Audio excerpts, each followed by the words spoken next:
Quelle est donc ta première stat du jour à nous présenter pour ces Spurs 2025 ? En fait, je me suis dit qu'il fallait quand même que j'enfonce la porte ouverte qui est celle de Victor Wembanyama et qu'il fallait que je prenne n'importe quelle stat parce que vraiment, il y en a plusieurs qui sont intéressantes pour aborder plein de micro-sujets. Moi, celle que j'aime bien, c'est le différentiel de moins 2,2 points par possession pour les équipes adverses quand Victor est sur le terrain, ce qui est du coup 97e centile. Juste impact défensif immense. Du coup, c'est pour expliquer simplement la stat, même si du coup elle parle d'elle-même. Ça veut dire que sur 100 possessions, une équipe marque 9,2 points en moins quand Victor est sur le terrain par rapport à quand il n'y est pas. Donc juste ça souligne l'impact défensif. Je suis pas très fan des stats défensives, mais je me suis dit qu'il fallait quand même trouver un moyen de parler de la défense de Victor, sachant que je pense que c'est clair pour tout le monde que s'il n'avait pas été blessé, à la fin de la saison, il aurait été nommé All Defensive, défenseur de l'année et compagnie. Et je pense que cette saison, on a vraiment vu que Victor, c'était pas du tout un potentiel défensif. C'était déjà un des meilleurs défenseurs de la ligue, si ce n'est le meilleur défenseur de la ligue. Je pense qu'on peut en parler comme ça. Et je trouve que cette saison a été vraiment aboutie. Ou sur la première saison, je trouve qu'il y avait peut-être un manque de variété sur sa manière de défendre. Il y avait aussi du coup quelques erreurs de lecture parce qu'il venait juste d'arriver en NBA, il n'était pas encore ajusté. Il en parlait beaucoup justement de ce côté. C'est beaucoup plus rythmé. Il y a des joueurs qui sont techniquement capable de choses qu'on n'a pas l'habitude de défendre en Europe. Là, en l'occurrence, cette deuxième saison, il a profité de cette expérience pour vraiment devenir un défenseur plus qu'élite. Donc voilà, je voulais souligner ce côté-là. Je sais pas si toi, tu avais une stat défensive par rapport à Victor, mais pour moi, c'est vraiment la clé par rapport à Victor. J'en ai quelques-unes, effectivement. Alors, pour dire, c'est moins 9,2, hein, c'est ça ? Moins 9,2. C'est ça, voilà. Sur cleaning the glass, donc ça prend pas en compte le... Oui, le garbage time, tu veux dire ? Exactement. Oui. Non, parce que tu avais dit moins 2,2 au début, je me suis dit, c'est pas si bien que ça. Et finalement, tu l'as répété, tu as dit moins 9,2 la deuxième fois, je dis, ah oui, d'accord, ça me rassure. Ok, pardon, c'est moins 9,2. Non, effectivement. Effectivement, moins 9,2, donc c'est un des meilleurs de NBA, bien entendu. Moi, c'est vrai que les on-off, je suis pas très fan de base, sauf, en fait, le problème, c'est qu'il n'y a pas assez de corrélation entre le chiffre et la performance du joueur. Donc, c'est une sorte de marqueur, mais qui parfois n'est peut-être pas assez pertinent. Sauf, donc, il y a des exceptions. En général, les on-off offensifs pour des stars offensifs, parce qu'ils ont beaucoup de ballons. Donc, il y a quand même un lien assez fort, en tout cas, une forte corrélation entre les on-off offensifs et les perfs, vraiment, le niveau de jeu, on va dire, d'un Luka Doncic ou d'un mec comme ça. Et l'autre exception, pour moi, en tout cas, c'est personnel, c'est un peu les défenseurs, ou les pivots notamment, où le on-off défensif est très pertinent. Et donc en effet, quand tu me sors celui de Wembanyama, bah oui, c'est quand même assez évident. Cela dit, le on-off dépend aussi un peu du backup.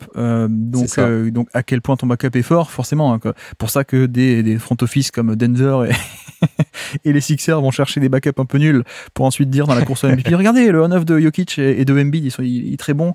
Comme ça, tu envoies aux journalistes et tu dis, regardez, votez pour nous. Mais non, mais blague à part, même si c'est un peu vrai, il y a une manière très simple de contourner ce problème, c'est de voir aussi, non pas le différentiel avec et sans, mais juste la performance avec toi, pas un différentiel, mais la performance quand lui est sur le terrain.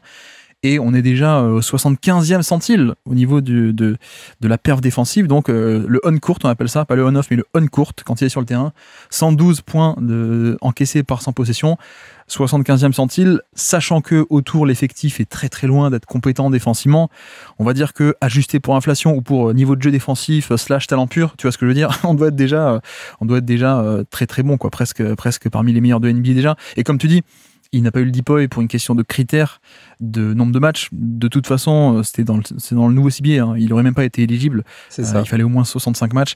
Mais on se dirigeait vers là de manière assez unanime, hein, j'ai l'impression. Autant l'an passé, déjà, on avait dépassé le cadre, à mon avis, du potentiel défensif. On avait déjà un très bon défenseur, voire même un des meilleurs.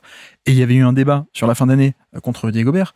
Autant cette année, tu vois, presque les débats n'existaient pas tant qu'il était en bonne santé et qu'on se dirigeait très simplement vers ce côté. Bon, oui, c'est lui le DPOY. Et d'ailleurs, je sais pas si t'as la stat, qui est pas c'est une stat un peu fun fact, mais je crois qu'il termine l'année en termes de chiffres bruts avec le premier total de contre sur la saison, alors que il a fait que 40 matchs. Donc c'est un truc délirant, quoi. C'est-à-dire qu'il s'est arrêté en février, mais il a quand même le plus grand total brut de contre accumulés sur la saison. C'est quand même c'est quand même pas rien, quoi. C'est ça, 176 contre, ce qui est beaucoup moins que l'année dernière, c'était 254. Et il y avait tous ces graphiques de fou en mode quand on arrivait à la fin de la saison, les favoris pour le DPOY finalement avaient, quand tu cumulais leurs chiffres, moins de contre que Victor à lui tout seul. C'était assez fou. Ensuite, je voulais pas donner la stat des comptes directement parce que il y a le côté un petit peu les contres, c'est quand même un gigantesque biais, je trouve, en défense. Oui, bien sûr, bien sûr. Mais c'est vrai que du coup, pour le coup, j'en parle tout le temps en fait des contres de Victor parce que ça reste plutôt impactant quand même de pouvoir contrer 4 tirs par match. Et en plus, il y a ce côté où Victor est un contreur intelligent. Je crois que j'ai déjà pris la stat l'année dernière dans le récap, donc je ne l'ai pas reprise. Mais en l'occurrence, il récupère énormément de ballons qui contre. Donc quand on voit, je sais pas, Hassan Whiteside de l'époque qui jouait au volley, envoyait le ballon dans les tribunes, ça n'a rien à voir avec Victor qui essaie de contrôler le ballon, garder la possession, en fait lancer une contre-attaque avec son équipe, ce qui du coup est vraiment une possession défensive qui est pertinente et qui crée de l'attaque ensuite. Donc il y a vraiment ce côté où c'est vraiment un défenseur total finalement. Et donc ces contres ont plus de value que la plupart des autres contres, je trouve en tout cas. Ouais, donc la stat en question, c'était un truc comme quoi le pourcentage de blocs qui reste en jeu, entre guillemets, un peu les trucs à la Bill Russell, à la Tim Duncan, c'est ça. où juste tu contres, mais le ballon il reste en jeu. Et donc, en fait, c'est l'équivalent d'une interception, parce que c'est un changement de possession, en fait. Hein.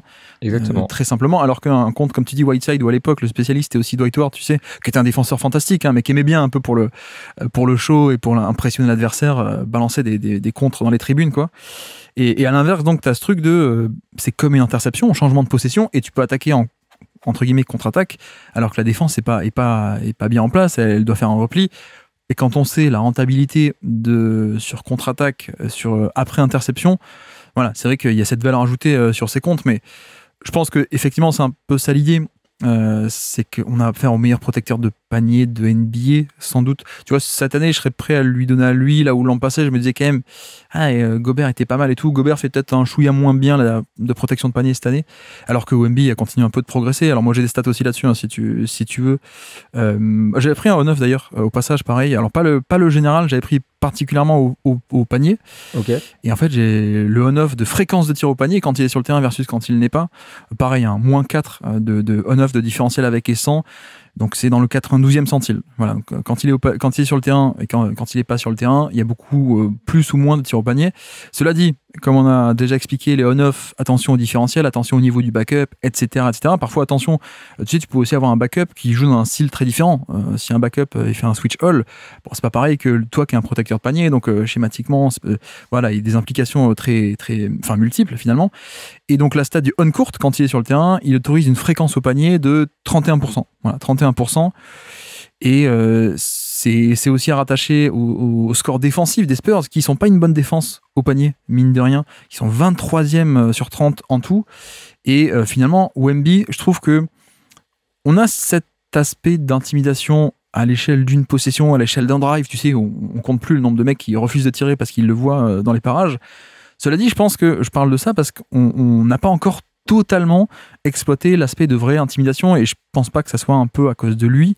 Je pense qu'il y a une partie de lui peut-être un peu légèrement de réactivité technique, où c'est pas parfait encore, mais c'est pas trop ça. Pour moi, c'est surtout tactiquement. Où voilà, un Gobert dans l'effectif défensif des Wolves, il y a les automatismes déjà, il y a le côté, on sait comment on fait pour le libérer off-ball dans ce rôle de safety, qui a pas de responsabilité, qui peut aider librement au panier, etc. Et ça, c'est le genre d'automatisme qu'il n'y a pas du tout aux Spurs. Donc parfois, il peut se retrouver coincé sur l'aile parce que l'adversaire arrive à la tirer là-bas, et il n'y a pas ce truc, attends, moi je redescends en ligne de fond, etc. D'ailleurs, j'ai un souvenir de match à Boston cette année, le dernier de sa saison, c'est ça, hein, je crois que c'est le dernier avant la trêve à Boston, masterclass de Joe Mazzulla, qui le balade un peu partout, qui le trimballe, qui le cible sur pick and roll pour justement pas l'attaquer frontalement, juste pour le faire éloigner du panier. Et une fois qu'il est loin du panier sur pick and roll, hop, renversement de jeu et on attaque par derrière. Donc, je dirais qu'on n'a pas encore atteint pleinement l'aspect intimidation, mais cela dit, sur le vrai playmaking au panier, quand il est en effet autour du panier, c'est la folie, quoi. C'est-à-dire que c'est sur des gros volumes, le mec qui impose quasiment la plus grosse perte d'efficacité au panier. Je crois que de mieux que lui, il doit y avoir Porzingis, mais qui joue pas pareil. Porzingis, justement, c'est un peu le rôle de safety, où il n'a pas les mêmes responsabilités que Wemby. On essaie un peu de le mettre off-ball, moins de responsabilités, etc. Il y a Gafford aussi, mais Gafford, c'est un temps de jeu plus réduit. Mais sinon, parmi les gros volumes, donc il est 3e de NBA, et parmi les très gros volumes, en fait, il est seul. Hein. Il est seul. Il inflige des trucs comme moins 13% de perte d'efficacité au panier. Enfin, c'est la folie. Et en fait, c'est là où on voit, j'allais dire le potentiel, mais non, parce que on voit déjà le niveau de jeu. Presque, on rêve d'avoir ensuite une équipe compétente autour pour aller chercher l'optimisation complète qui serait un niveau historique. Ah, c'est ça, pour l'instant, c'est un peu le défaut. C'est quand on prend l'exemple des Wolves et de Rudy Gobert, l'avantage, c'est que les Wolves, ils défendent avec donc Rudy Gobert qui va jouer souvent derrière et qui va roamer, par exemple. Et sur le point of attack, t'as, je sais pas, Jaden McDaniels. Chez les Spurs, ça va être Chris Paul. Et du coup, c'est pas du tout le même résultat final. Donc, c'est vrai que Victor, en plus, du coup, il fait beaucoup ce travail de couvrir les arrières de ses coéquipiers qui sont parfois moins doués en défense. Ça, quand on parle à ses coéquipiers, c'est flagrant. C'est que ça permet des choses qui sont positives. Par exemple, le fait qu'il puisse gamble davantage, c'est-à-dire tenter des interceptions qui parfois sont un petit peu osées. Donc Victor permet ça parce que justement il a une portée qui est beaucoup plus grande défensivement, parce qu'il est réactif, parce qu'il est juste mobile, extrêmement long, donc il permet beaucoup de choses défensivement. Mais c'est aussi beaucoup de temps qu'il passe à devoir monter alors qu'il pourrait peut-être protéger le panier à la place, parce que c'est Chris Paul qui doit défendre une action et que Chris Paul va se faire passer rapidement parce qu'il est trop lent, ce genre de choses. Donc j'aimerais bien voir Victor avec vraiment un effectif qui est taillé défensivement pour l'accompagner. Sachant que là, c'est vrai que cette année, c'était un petit peu compliqué. Avec, je pense que Chris Paul, c'est vraiment le plus gros point noir défensif des Spurs cette saison. Mais de manière générale, un effectif qui n'est pas très qualitatif défensivement autour de Victor Wembanyama. Donc, j'espère qu'avec le temps, on pourra vraiment observer les stats progresser avec vraiment l'effectif qui correspond à son profil défensif et qui correspond de manière générale à son talent, tout simplement. Mais tu vois, là où on voit la non-évolution de l'effectif pour l'instant, c'est que l'an passé, il défendait 8 tirs au panier, 8,3. Cette année, 7,9. Or, ma principale critique dans l'an passé, c'est on peut encore plus le déverrouiller off-ball et au panier. Ça n'a pas encore été totalement fait. Tu vois, il défend à peu près le même nombre de tirs au panier. Cela dit, j'ai dit qu'en termes d'intimidation, on n'était pas encore parfaitement. En termes de, non pas fréquence, mais d'efficacité autorisée au panier, quand déjà les Spurs sont deuxième de NBA, donc ils autorisent pas mal de tirs au panier, mais ils les défendent bien. Et même spécifiquement quand lui est sur le terrain, on est 91e centile, mieux que 91% des joueurs à son poste, donc de pivot. Enfin bref, on a vraiment affaire au meilleur protecteur de panier de NBA et qui, je pense que si on fait un peu un scouting, peut-être on le fera plus tard dans l'été, ou comme j'avais fait l'an passé, des séries de vidéos sur Wemby, on peut voir des imperfections un peu techniques, fondamentaux, etc. Mais presque, en fait, si j'exagère un peu, presque ça compte pas, parce que même quand il est un peu mal placé, pas dans le bon sens, il a la plus grande marge d'erreur de l'histoire de la NBA, en fait. Parce que juste, ah mince, je suis pas bien placé, je suis 50 cm trop sur la droite, c'est pas grave, je tends le bras, et c'est fini, quoi. L'erreur est rattrapée de suite, et je fais quand même l'action.